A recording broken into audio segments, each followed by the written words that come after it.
और मैं आपसे कहना चाहूंगा दादा, आपने बहुत अच्छा इनिशिएटिव लिया, आपने कमेटी बनाई, हमने आपको ये कमेटी की रिपोर्ट दी, उसमें से एक सुझाव आपने लिया है, अभी 23 सुझाव बाकी है।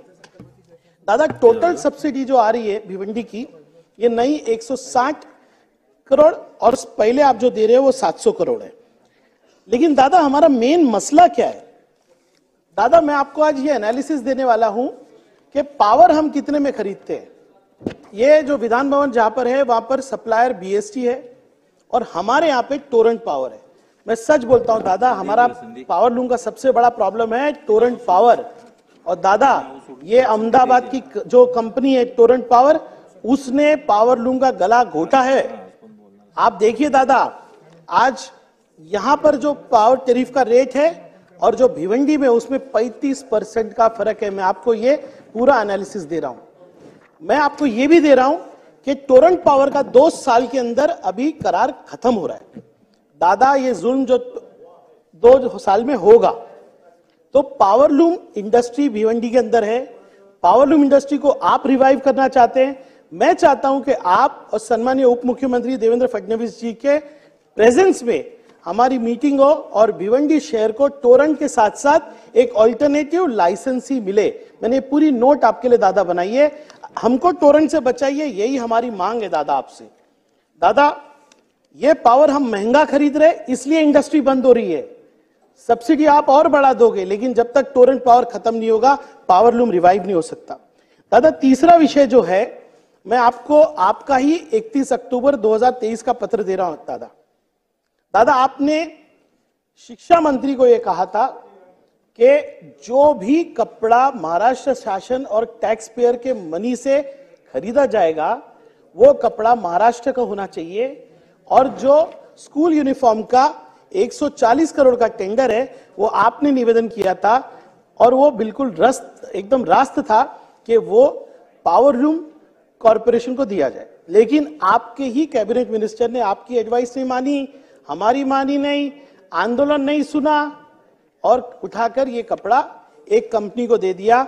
दादा मैं सैंपल लाया था, लेकिन मैं यहां तमाशा नहीं करना चाहता हूं, मैं आपको सिर्फ वो सैंपल दूंगा, आप उसकी एनालिसिस कीजिए, क्योंकि पावर लूम कॉर्पोरेशन ने उसके निकष बनाए थे, उसके स्पेसिफिकेशन बनाए थे। आज चीफ मिनिस्टर के हाथ में यूनिफॉर्म दिया, बहुत अच्छा यूनिफॉर्म दिखाया गया। दादा वो कपड़ा पूरा गुजरात से आया, सिर्फ बिलिंग इच्चल करंजी में हुई। दादा हम लोग को अगर 140 करोड़ का काम मिलता भिवंडी के पावर लूम में, मालेगांव के पावर लूम में, शोलापुर में, नागपुर में वो कपड़ा बनते हुए दिखता। महाराष्ट्र में कहां बना वो कपड़ा दादा? दादा इस तरह से अगर हमारे टैक्स पेयर का पैसा गुजरात जाता होगा तो ये इंडस्ट्री कभी रिवाइव नहीं हो सकती। दादा मेरे 3 ही प्रश्न है। नंबर 1, एडिशनल सब्सिडी जो आप दे रहे हो, जो हर महीने की 13.5 करोड़ है, वो आप 15 मार्च 2024 से लागू करेंगे क्या? दूसरा, ये एकदम सिंपल होगा, क्योंकि आप जानते हैं ये बाबू लोग जो है ना दादा, आपके सामने आपके सेक्रेटरी ने ये कहा था कि मैं होने नहीं दूंगा।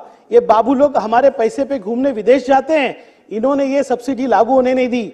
दादा आप बताइए, बिना कोई एप्लीकेशन जिसको सब्सिडी मिल रही है उसको सब्सिडी मिलेगी क्या? दूसरा मेरा प्रश्न है, क्या भिवंडी को आप टोरेंट पावर से निजात देंगे? टोरेंट पावर को वहां से हटा के एक अच्छा लाइसेंसी कंपटीशन, 1 क्यों 2 लाइसेंसी लाएंगे। और आज जो हम 35% एक्सपेंसिव पावर ले रहे हैं जिसके वजह से इंडस्ट्री खत्म हो रही है, आप ये सुझाव देंगे क्या? और तीसरा, आपका ही जो पत्र है कि महाराष्ट्र के अंदर कोई भी कपड़ा बनेगा तो वो मेरा बुनकर, वो मेरे भिवंडी का, मालेगांव का, इच्चल करंजी का, वहां का बुनकर ही बुनेगा, ये अगर इंप्लीमेंट नहीं हुआ तो क्या सरकार इस पे इंक्वायरी लगाएगी? दादा मेरे इतने ही प्रश्न है, धन्यवाद। मंत्री महोदय। सन्माननीय सदस्य, रईसजी हे स्वतः आपण एक यंत्रमागधारकांच्या समस्यांचा अभ्यास करण्यासाठी आणि उपाय सुचवण्याची समिती जी गेली होती त्याच्यावर सदस्यही आहेत आणि त्यांनी खूप याच्यावर काम केलं आहे। त्यांचा पहिला मुद्दा जो आहे की आपण बरेच वर्ष, जितनी मेरी याद है कि 10-12 साल से विषय चला, 27 हॉर्स पॉवरच्या वरती ऑलरेडी आपण सबसिडी देतो, त्याच्यात ॲडिशनली 75 पैसे द्यायचे आणि 27 हॉर्स पॉवरच्या आधी देतो, त्याच्यात ॲडिशनल ₹1 द्यायचा। हे बऱ्याच वर्षानंतर मान्य केलं।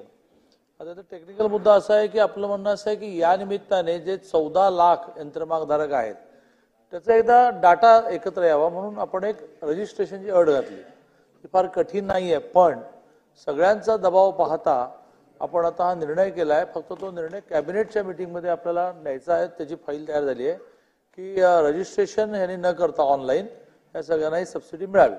ओके. दूसरा मुद्दा है कि 15/3/2004 को यदि नोटिफिकेशन निकला है तर तेव्हापासून मिळावं, तर तेव्हापासून मिळेल. त्यामुळे तो मुद्दा कळतो. हे दोन्ही विषय त्यांचे पूर्ण संपले. सध्या कॅबिनेट वर योजना ज्या घोषित केल्या आहेत आपण बजेटमध्ये त्याचा इतका लोड आहे, तर आज कॅबिनेट असूनही फाईल मूव्ह होईल की नाही मला माहीत नाही, पण हे 100% की यापुढे यांना रजिस्ट्रेशन ऑनलाईन करावं लागणार. आता हा जो टोरंटचा विषय जो मध्ये मी भिवंडीला प्रवासाला गेलो असताना मलाही जाणवला, परंतु तेच मान्य करतायत की अजून 2 वर्षाचं त्यांचं ॲग्रीमेंट शिल्लक आहे.